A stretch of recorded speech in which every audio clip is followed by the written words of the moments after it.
राज्य मंत्री नरेंद्र शिवाजी पटेल के गृहनगर में डॉक्टरों की लापरवाही से सिविल अस्पताल बना रिफर सेंटर रायसेन बरेली मध्य प्रदेश के लोक स्वास्थ्य एवं परिवार कल्याण मंत्री के गृह जिले में कि अस्पतालों के हाल वेंटिलेटर पर, सरकारी अस्पताल में आने वाले मरीज घायल प्रसूता अधिकतर गरीब और मध्यम वर्गीय परिवार से आते हैं, लेकिन अस्पताल की लालफीताशाही देखकर कुछ मध्यम वर्गीय परिवार के लोग प्राइवेट अस्पतालों में लुटने चले जाते हैं और जिनकी क्षमता प्राइवेट अस्पताल में इलाज कराने की नहीं होती, वह सरकारी सिविल अस्पताल में इलाज के अभाव में मौत के मुंह में समा जाते हैं।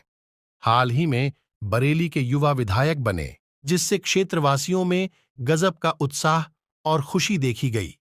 नए नवेले मंत्री जी ने भी अपनी हनक और उपस्थित दर्ज कराने के लिए जिले के कई सरकारी अस्पतालों का निरीक्षण किया, लेकिन जमीनी हकीकत मंत्री जी के निवास स्थान पर देखने को मिली, जब बरेली सिविल अस्पताल में 51 बेड की सुविधा है, लेकिन सिविल अस्पताल में महज 10 बेड है, जिन पर नहीं कोई पेशेंट। उदयपुरा विधानसभा में लगभग 110 गांव आते हैं, जिन गांव से सिविल अस्पताल के नाम पर उपचार करने आए हुए ग्रामीण और नगरीय क्षेत्र के लोगों को हमेशा कोई सुविधा नहीं मिलती, ना तो मौके पर होता उपचार।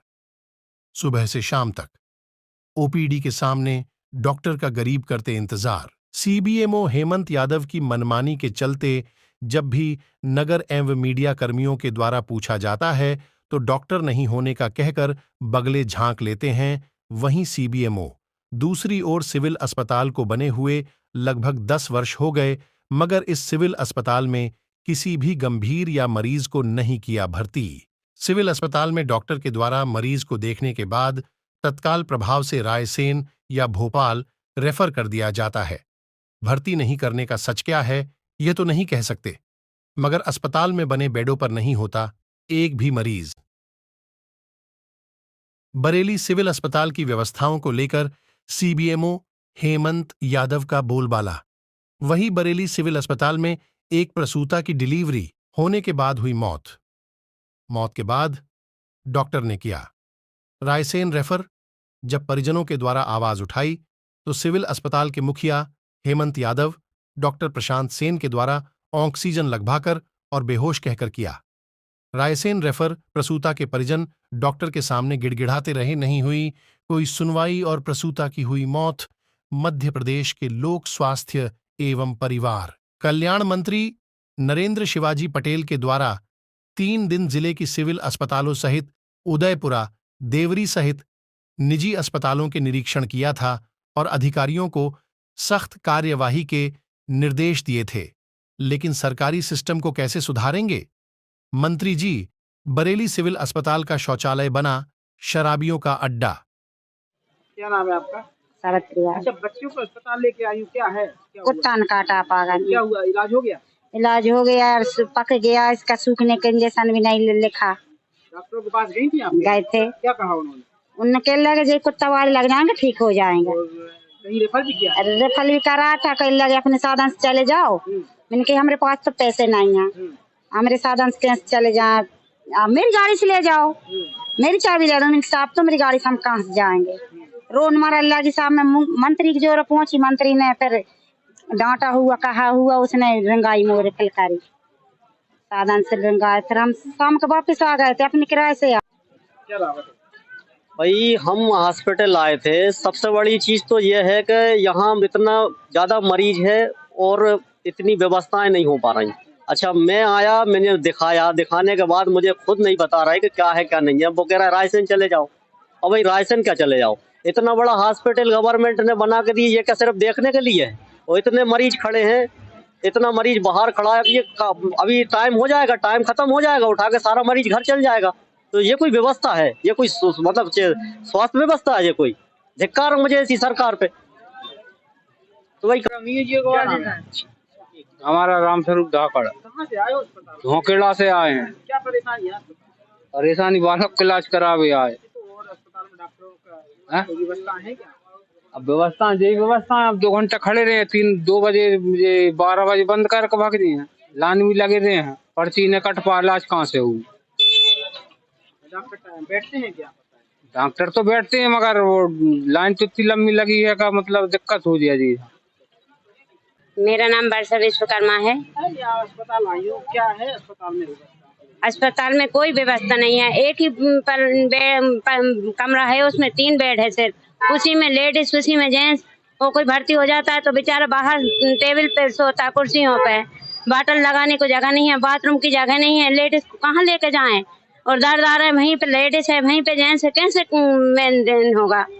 कोई इतना बड़ा हॉस्पिटल है, इसमें व्यवस्था बिल्कुल भी नहीं है। डॉक्टर भी बहुत लापरवाह है। फोन करके बुलाओ जब आते हैं, और कुछ मत पूछो, वो तो सब बेकार हॉस्पिटल है। इस हॉस्पिटल से अच्छा इसे बंद कर दो। कमरों में ताले डले हैं, कहीं जाने की अनुमति नहीं है। और कोई बाथरूम कर दे तो साफ करने के बोलो तो कहते हैं आप ही करो ना, हम क्यों करें? ऐसा होता है हॉस्पिटल में? हॉस्पिटल का स्टाफ ही करता है ना साफ, फिर ये क्यों नहीं करते? खुद बोलते हैं कि आप करो, आप मरीज ने उल्टी करी है, बाथरूम करी, आप करो साफ। पेशेंट की परिजनों? हाँ, परिजनों से करवाते हैं, खुद नहीं करते। क्या नाम है? राजू विश्वकर्मा है। यहाँ अस्पताल में लाने के बाद हमारी जिंदगी बर्बाद हो गई भाई साहब। हमारी जिंदगी हमसे रूठ गई। अस्पताल की लापरवाही से, अस्पताल के कारण आज हमारी जिंदगी हमारे साथ नहीं है, हमारी शिक्षा हमारे साथ नहीं है। क्या हुआ था यहाँ पर? डॉक्टर प्रशांत सेन, जिनका अस्पताल में जो सर्जन है, इनका बाजू में क्लिनिक भी है, उनका हमारी शिक्षा का इलाज चल रहा था। गर्भवती के दौरान पूरे साल भर इलाज चला। अच्छी से अच्छी महंगी से महंगी ने दवाइयाँ दी, हमने कभी गुरेज नहीं किया। बच्चे ज़्यादा तंदुरुस्त हष्ट-पुष्ट होने के बाद इन्होंने नॉर्मल डिलीवरी करी, जिसके कारण आज हमारी शिक्षा की मौत हो गई। उसके बाद ब्लीडिंग होती रही, लेकिन डॉक्टर देखने नहीं आया। बार बार फोन लगाने के बाद, बुलाने के बाद डॉक्टर बुलाने पर नहीं आया। आखिरी पे अंत समय पे जब शिखा चली गई यहाँ से, उनकी डेथ हो गई, उसके बाद इन्होंने भोपाल जाने के लिए कहा। ना तो हेमंत यादव सर आए और ना ही प्रशांत सेन सर आए देखने के लिए। उनकी गलती से मेरी शिखा की जान गई है। इसके लिए पूरी जिम्मेदार प्रशासन है और अस्पताल प्रबंधन है। कोई व्यवस्था नहीं है? कोई व्यवस्था नहीं। यहाँ पर एडमिट कर लेते हैं, उसके बाद सरकारी अस्पताल होने के बाद संजीवनी साहब दवाइयाँ बुलवा रहे हैं, संजीवनी से धागे बुलवा रहे हैं, कह रहे हैं धागे तक नहीं है हमारे पास। क्या नाम है आपका? क्या हुआ है यहाँ पर? सर, मेरा नाम रमा राजपूत है। मैं अपनी भाभी के साथ यहाँ पर आई हुई थी, और जब जब भाभी को दर्द हुआ तो मैंने डॉक्टर से बोला, नर्स से बोला, बहुत देर तक तो वो आई नहीं, और फिर आई तो सर को भेजा। ये कहीं से कहीं तक भी मुमकिन नहीं होता कि कोई डॉक्टर एक लेडीज को चेक करे। जब बोला तो बोलने लगी कि आपके बच्चे नहीं है क्या, आपने पहली बार डिलीवरी देखी है? जो डॉक्टर चेक नहीं कर सकता है, लेकिन जब सीजर की नौबत आती है तब उसके पहले डॉक्टर को कोई अधिकार नहीं होता लेडीज को चेक करने का। सबसे पहला मुद्दा तो यही है मेरा कि इस हॉस्पिटल में कोई बड़ी मैडम है ही नहीं।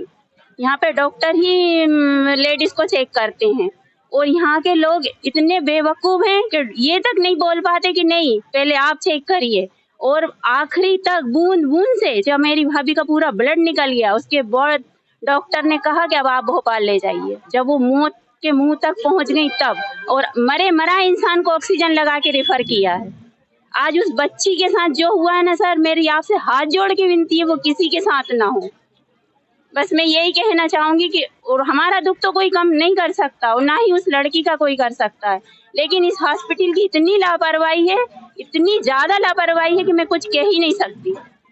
बस इतना ही कहूंगी। मगर यहाँ पर ये बरेली सिविल अस्पताल रेफर सेंटर जैसा बना हुआ है, जगह जगह रेफर करने की बात क्या है? क्योंकि डॉक्टर तो पदस्थ हैं, परंतु डॉक्टरों का कहना हमेशा यह रहता है कि डॉक्टरों की संख्या कम है, परंतु जितने पदस्थ हैं उन्हें तो कार्य करना ही चाहिए। आप जैसा बता रहे हैं, मैं इसका परीक्षण कराता हूँ कि रेफर क्यों करते हैं। अनावश्यक रूप से किसी को भी रेफर नहीं किया जाए, यह सुनिश्चित कराएंगे। लगभग 50 बेड सिविल अस्पताल में है, मगर जो 11 बेड बने हैं वहाँ पर उन पर एक भी पेशेंट नहीं देखा जाता, ऐसा भी है। उसका भी हम परीक्षण करा लेते हैं और स्वयं उसका निरीक्षण कर लेंगे और यह सुनिश्चित कराएंगे कि अनावश्यक रेफर न किया जाए, और जो भर्ती होने लायक मरीज हैं उन्हें भर्ती भी किया जाए।